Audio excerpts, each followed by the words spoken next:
Hello. This will be a demonstration of proposition 37 from book 7 of Euclid's Elements, which says that if a number measure a number, the measured number will have a part called by the same name as the measuring number.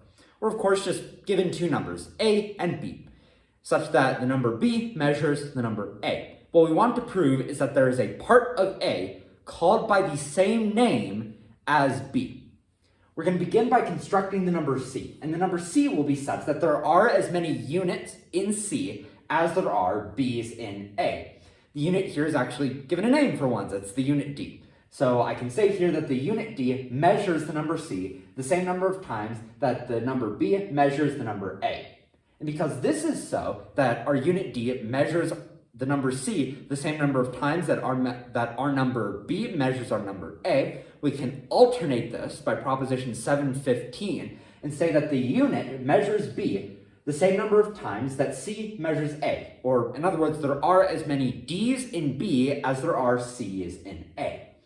What, of course, this means, if you just look at the definition of part, or what it means for a number to be a part of a number, it means that the unit is the same part of b that c is of a.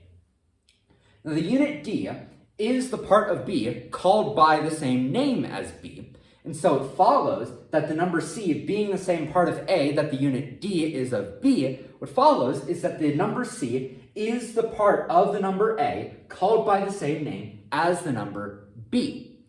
And that's all we wanted to show. We wanted to show that there is a part of a called by the same name as b, and we've just shown that to be the number c. So what that means, we're done with the proposition, therefore, etc. q, e, d.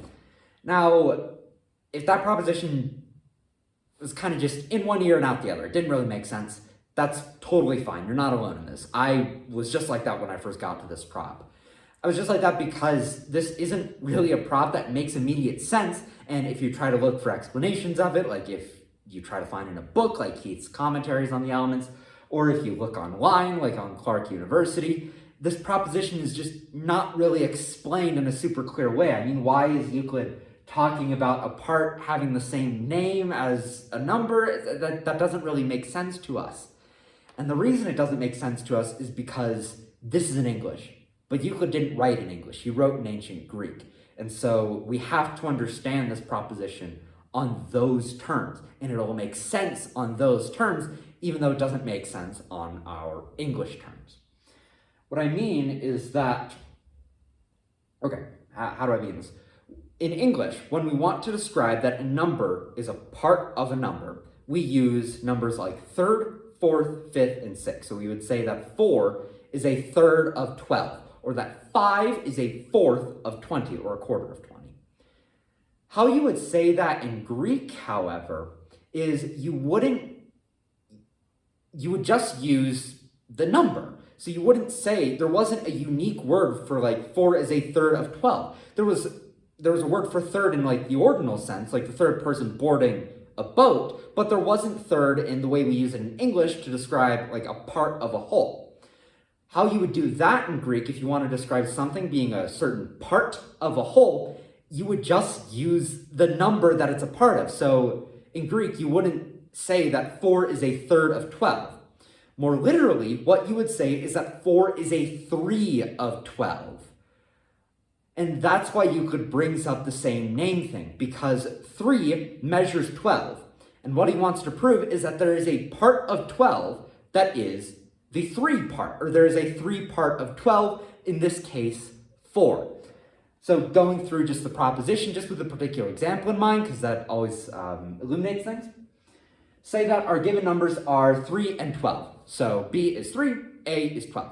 So 3 measures 12, obviously. And what we want to prove is that there is a 3 part of 12. We're going to do this by taking the number c such that there are as many c's, or there are as many 1s in C as there are 3s in 4. In this case, or 3s in 12. And what that means for us here is the number 4. So C is 4, right? Because there are 4 3s that fit inside 12. And so there's going to be 4 1s that fit inside 4. Now, because this is the case that there are as many 1s in 4 as there are 3s in 12, namely 4, We can alternate this to say that there are as many 1s in 3 as there are 4s in 12. Now, in Greek, it's just obvious that 1 is the 3 part of 3, or that 1 is the part of 3 called by the same name as 3, right? Because it's the 3 part. And so what you would then say is that 4 is the part of 12 called by the same name as 3. 4 is the 3 part of 12. So that's why Euclid brings up the same name thing, is because that's simply how you said things in ancient Greek, but it's not how you say things in English. So bringing it over into English, you lose that context. You lose why Euclid's bringing up the same name thing. It doesn't make sense in English, but it does make sense in Greek, because this is how the Greeks spoke. That's all I have to say about this proposition. It came with a long explanation, but I think it was needed because this explanation, I wasn't able to find it anywhere else. Like, I looked in his commentary, I've looked in several commentaries of the Elements. You go online to find like online commentaries of the Elements. It's simply not there. And I hope this proposition makes sense now, because when I discovered this proposition just clicked like that. And I hope that I was able to transfer that onto you. I really hope that this proposition makes sense. But I want to assure you that if it doesn't make sense, that's fine. This doesn't really come up in the Elements. I mean, it's limited to this proposition and the next two. That's it. In the rest of Euclid's number theory and the rest of the Elements, you won't find talk of this same name thing. So if you don't understand it, that's fine. You'll get through the Elements just fine without it. That's all I've got to say about this proposition, so I'll end the video here and I'll move on to proposition 738.